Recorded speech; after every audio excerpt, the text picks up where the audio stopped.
Hello, friends. Fame is a thing that works on different scales. You could say that I was famous at EMU.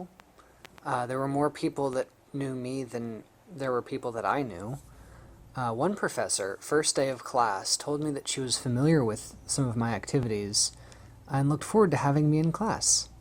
That's like hardly famous at all on a campus of what, 3,000 people-ish? And then there's being famous in your field like Aaron mentioned.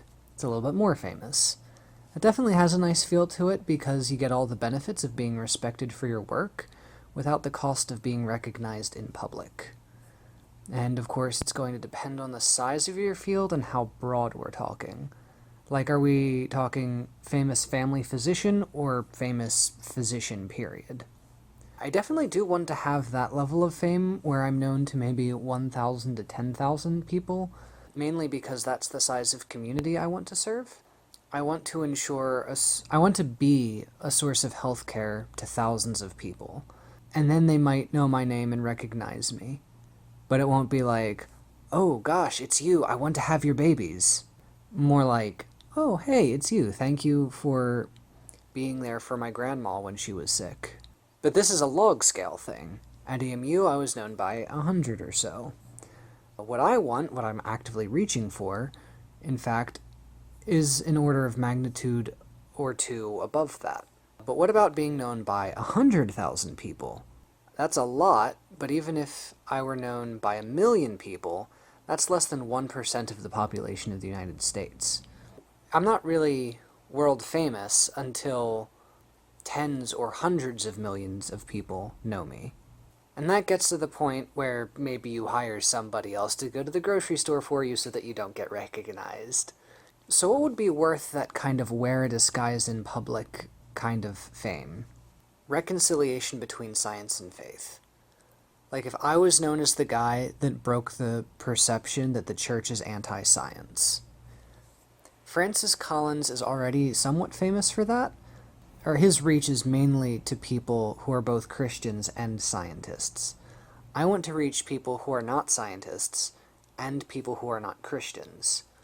I want to show Christians that unbelief in scientifically proven ideas like vaccines, climate change, and evolution is pushing people away from faith. It fosters the atheistic narrative that Christ followers are anti-progress, backwards, irrational, superstitious, and stubborn.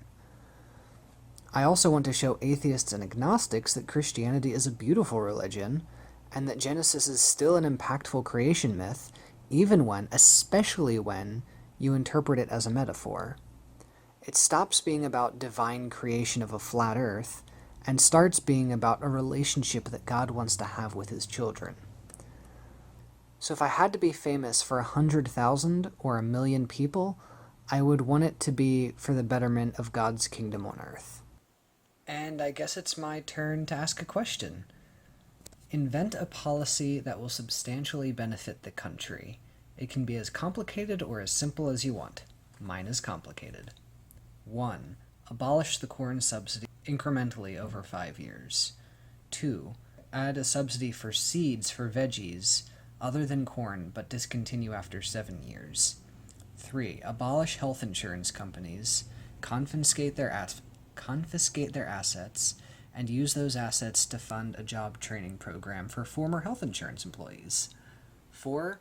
Enroll everyone in government health insurance. Your social security number becomes your policy number. No application required. 5.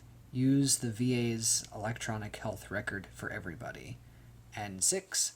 Confiscate the assets of electronic health record companies and use it for job training for former employees. I know what you're thinking. The government can't just take private property from businesses, but actually it can. Now, if the government seizes too much property, you venture into full-scale communism. But I want only a teensy-weensy little bit of communism.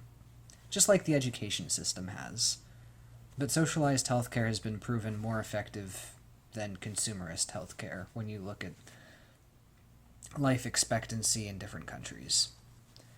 Now, I know what you're thinking. I'm using communism and socialism interchangeably. Yes, I am. I don't actually know the difference.